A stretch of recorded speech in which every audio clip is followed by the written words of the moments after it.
লিল্লাহি তাকবীর।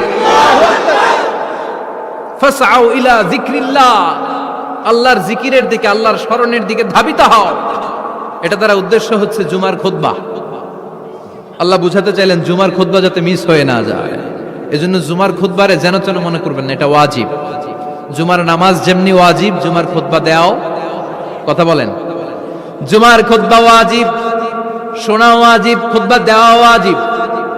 এই জন্য রব্বুল আলামিন জোহরের নামাজকে ফরজ করে দিয়েছেন 4 রাকাত। যেহেতু জোহরের নামাজের আগে পরে কোনো খুতবা নাই, জুমার দিন খুতবা আছে, তাই জুমার দিন 4 রাকাত থেকে কমিয়ে তিনি 2 রাকাত করে দিয়েছেন। কি ব্যালেন্সড ইসলাম, কি ভারসাম্যপূর্ণ আমাদের জীবন বিধান। প্রতিদিন জোহরের সময় ফরজ কয় রাকাত, কিন্তু জুমার দিন ফরজ কয় রাকাত?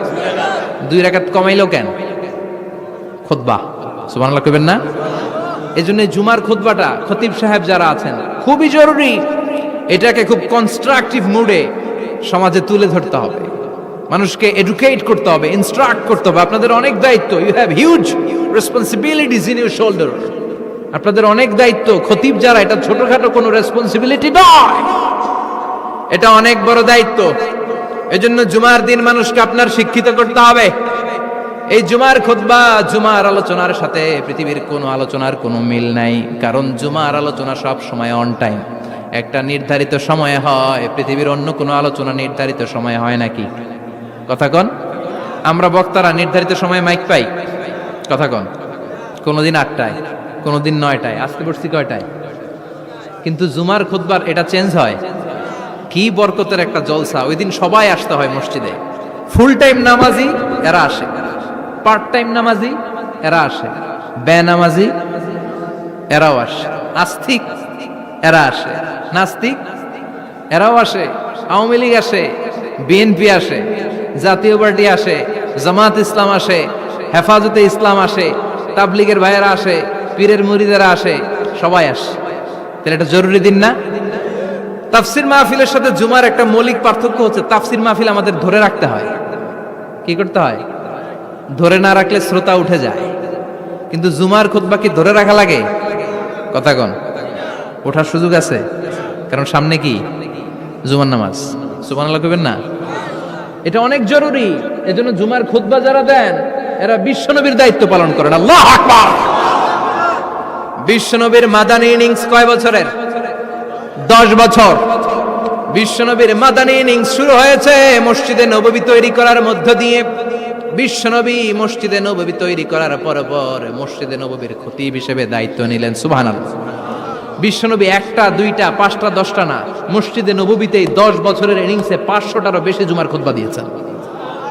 সুবহানাল্লাহ। বাড়িতে যায় বলেন কত খুতবা? 500রও বেশি খুতবা দিয়েছে। মদিনার সমাজটা এমনি জান্নাতি সমাজ হয় না, মদিনার সোসাইটিটাকে জান্নাতি সমাজ বানানোর জন্য বিশ্বনবীকে 500টা বক্তব্য দিতে হয়েছে। চিল্লায় পড়েন আল্লাহু আকবার। প্রতি সপ্তাহে যে আয়াতগুলো নাজিল হতো বিশ্বনবী এগুলো নিয়ে কথা বলতেন। এই সপ্তাহে যে সমস্ত আয়াতগুলো নাজিল হলো ওই আয়াতগুলো নিয়ে বিশ্বনবী জুমার দিন খুতবার মধ্যে কথা বলতেন। এই সপ্তাহের মধ্যে রাষ্ট্রীয় যত ক্রাইসিস আছে এই সমস্যাগুলো নিয়ে বলতেন। এই সপ্তাহে সমাজের মধ্যে বড় বড় যত ঘটনাগুলো ঘটে গেল এগুলো নিয়ে বিশ্বনবী জুমার দিন কথা বলতেন। সুবহানাল্লাহ। যেন খতিব যারা আছেন জুমার আলোচনাটা অনেক কনস্ট্রাকটিভ, ফ্রুটফুল হতে হবে, কোরআনের আলোকে হতে হবে। বিশ্বনবী জুমার খুতবা দিচ্ছেন, হঠাৎ বিশ্বনবী দেখলেন হাসান আর হুসাইন লাল 2টা জামা পরে জুমার মসজিদের মধ্যে ঢুকে একবার কাতারের এইদিকে দৌড় মারে, আরেকবার ওইদিকে দৌড় মারে। ছোট বাচ্চাদের এরকম দৌড়াদৌড়ি আছে না নাই? রাজা মেহরও আছে। ছোট বাচ্চাদেরকে মসজিদে ঢুকতে দেন তো না বের করে দেন? বের করে দেয়। সর্বনাশ। বাচ্চাদেরকে মসজিদ থেকে বের করবেন না, কখনোই বের করবেন না। তুরস্কের বিভিন্ন মসজিদে বড় বড় ফেস্টুন দিয়ে লেখা থাকে তারাবির নামাজে, জামাতের নামাজে মুরব্বীরা যখন সামনে নামাজ পড়বে পিছন থেকে যদি ছোট বাচ্চাদের চিল্লা চিল্লি আর কিচির মিচির শব্দ শুনতে না পাওয়া যায় তাহলে ভবিষ্যৎ প্রজন্ম নিয়ে আপনারা চিন্তিত থাকুন। পিছনে যদি বাচ্চাদের হই হুল্লোড় না থাকে, চিল্লা ফাল্লা না থাকে, তার মানে নেক্সট জেনারেশন এগুলো মুসল্লি হবে না, এগুলো হবে ডাকাত।